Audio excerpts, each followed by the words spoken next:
ఈ కథ గంగా అనే ఒక అమ్మాయిది. గంగా తను 8 సంవత్సరాల వయసు ఉన్నప్పుడు తన తల్లి మరణించింది. వారిది చాలా పేద కుటుంబం. ఇంట్లో గంగా తన తమ్ముడు మరియు వాళ్ళ నాన్న ఉండేవారు. కానీ గంగ తండ్రి ఎప్పుడూ తాగి వచ్చి ఇంట్లో తనను కొట్టేవాడు. ఆ బాధను భరించలేక గంగ తన తమ్ముడిని తీసుకొని ఓ రోజు ఇంటి నుండి పారిపోయింది. అలా వారు తమ గ్రామాన్ని వదిలి పట్టణానికి చేరారు. అప్పటికి గంగా వయసు 15 సంవత్సరాలు మరియు తన తమ్ముడి వయసు 9 సంవత్సరాలు. ఇంటి నుండి పారిపోయి వచ్చింది. కానీ వాళ్ళు ఎలా బ్రతకాలో, తన తమ్ముడిని ఎలా పోషించుకోవాలో తనకేమీ తెలియట్లేదు. అలా బాధపడుతూ ఒక చర్చి దగ్గర కూర్చున్నారు ఇద్దరు. కాసేపటికి వీళ్ళిద్దరిని గమనించిన ఒక నన్ అక్కడికి వచ్చింది. వారిని చూసి జాలిపడి వారి గురించి అడిగి తెలుసుకుంది. గంగ తన కథ అంతా ఆ నన్నుకు చెప్పింది. అదంతా విన్న ఆ నన్ ఇద్దరిని చర్చిలోకి తీసుకెళ్ళింది. గంగా తమ్ముడిని అక్కడే చర్చి స్కూల్లో జాయిన్ చేసింది. మరియు గంగ అక్కడే ఉన్న మిగతా నన్నులతో పాటు కలిసిపోయి తాను కూడా ఒక నన్నుగా మారిపోయింది.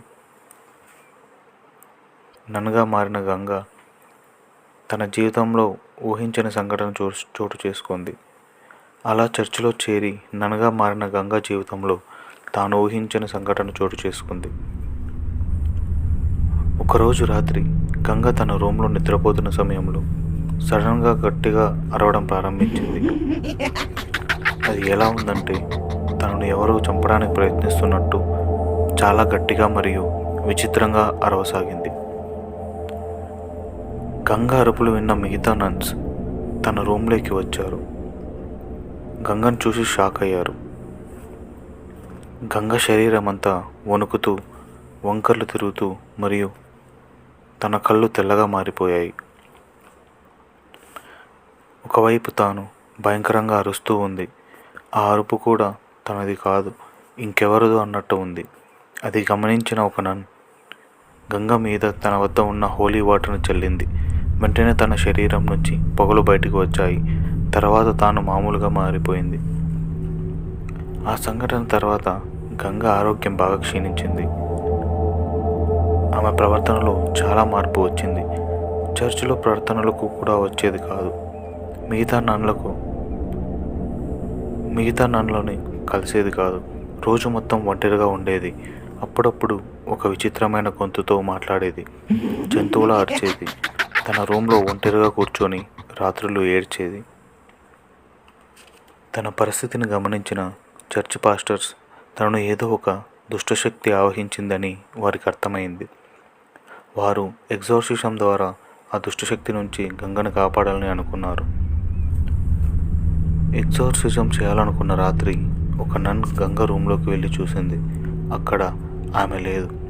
రూమ్ అంతా చూసింది, ఎక్కడా కనపడలేదు. సరే అని తన రూమ్ నుంచి తిరిగి వస్తూ ఉంటే తన మనసు ఏదో కీడు శంకించింది. రూమ్లో ఎక్కడ నుంచో జంతువు అరుపు వినిపించింది. సడన్గా ఆ నన్ పైకి చూడగానే గంగ తన రూమ్ గోడకు విచిత్రంగా వేలాడుతూ కనిపించింది. ఆమె నోటు నుండి ఎర్రగా రక్తం కారుతూ భయంకరంగా ఉంది. వెంటనే గంగ ఆ నన్ మీదకు దూకి ఆమె రక్తం పీల్చేసింది.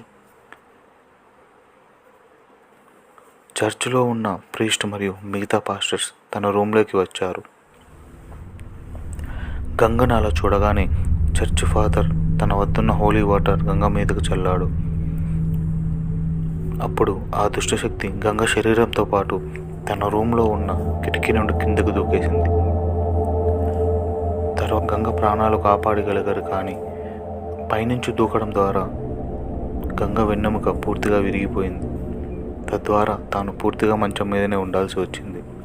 గంగను చర్చ్ సభ్యులు హాస్పిటల్లో జాయిన్ చేశారు.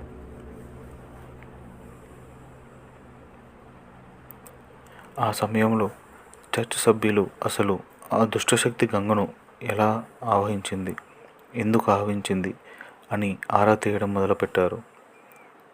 అసలు గంగ ఎవరు, ఇక్కడికి ఎందుకు వచ్చింది అని తెలుసుకునే క్రమంలో వారికి కొన్ని నిజాలు తెలిసాయి. గంగ తల్లి ఒక మంత్రసాని. ఆవిడ దుష్టశక్తుల గురించి ఎప్పుడూ ఇంట్లో ఏవో క్షుద్ర పూజలు చేసేది, వాటి మీద ఎన్నో ప్రయోగాలు చేసేది అని కనుగొన్నారు. గంగకు 5 సంవత్సరాలు ఉన్నప్పుడు తన తల్లి గంగ మీద ఒక దుష్టశక్తి ఆవాహన ప్రయోగం చేయడానికి ప్రయత్నించింది. ఆ క్రమంలో గంగ వాళ్ళ నాన్న వచ్చి తనను రక్షించాడు. కానీ అప్పటికే ఆమె గంగపై చేసిన ఆ ప్రయోగం వల్ల దుష్టశక్తి గంగని ఆవహించి ఉంటుంది. అప్పటి నుండి గంగ ఒక్కోసారి ఒక్కో విధంగా ప్రవర్తించేది. ఏవో తెలియని భాషల్లో క్షుద్ర మంత్రాలు చదివేది. అది వాళ్ళ నాన్న గమనించి పెరిగి పెద్దయ్యాక ఏమవుతుందో అని ఆందోళన పడేవాడు. ఓ రోజు పూజ వికటించడంతో గంగ తల్లి అక్కడే మరణించింది. తర్వాత రోజులు గడిచే కొద్దీ గంగ తండ్రి అనుకున్నది నిజమైంది. గంగ అప్పుడు ప్రవర్తించే తీరు భయం గొలిపే విధంగా ఉండేది మరియు అసహజంగా కూడా ఉండేది. అప్పటి నుండి వాళ్ళ నాన్న తనను దూరం పెట్టసాగాడు మరియు మద్యానికి బానిసై తానును కొట్టి హింసించడం ప్రారంభించాడు. ఓ రోజు రాత్రి తన తండ్రి తాగే మందులో విషం కలిపి ఆయన మరణించగానే తన తమ్ముని తీసుకొని ఇంటి నుండి గంగ పారిపోయి వచ్చింది. అలా వీళ్ళిద్దరూ చర్చిలోకి అనాథలుగా వచ్చి చేరారు. తర్వాత మెల్లిమెల్లిగా తనలో ఉన్న దుష్టశక్తి స్వేచ్ఛగా తనని ఆవహించడం ప్రారంభించింది. ఇదంతా విన్న మిగతా పాస్టర్స్ మరియు నన్ను గుండెలు జల్లుమన్నాయి. ఇన్ని రోజులు మనం ఒక దుష్టశక్తితో ఉన్నామా అని గంగ తమ్ముడైన రాజుని పిలిపించాడు. ఏవో వింత ఆకారంలో గుర్తులు గుర్తించబడ్డాయి. అది గమనించిన ప్రీస్ట్ గంగ కూడా తన తల్లిలాగా క్షుద్రపూజలు చేయడం స్టార్ట్ చేసింది. ఆ క్రమంలో తన తమ్ముడి మీద కూడా క్షుద్రపూజ చేయించవచ్చు అని ప్రీస్ట్కి అర్థమైంది. వెంటనే ప్రీస్ట్ మరియు కొంతమంది పాస్టర్లు గంగ మీద ఎగ్జార్సిజం చేసి తనలో ఉన్న దుష్టశక్తిని పూర్తిగా తొలగించాలని ప్రయత్నాలు చేస్తారు. అలా కొన్ని రోజుల తర్వాత పూర్తిగా మంచం మీద ఉన్న గంగ ఆరోగ్యం క్షీణించడం ద్వారా తాను మరణించింది.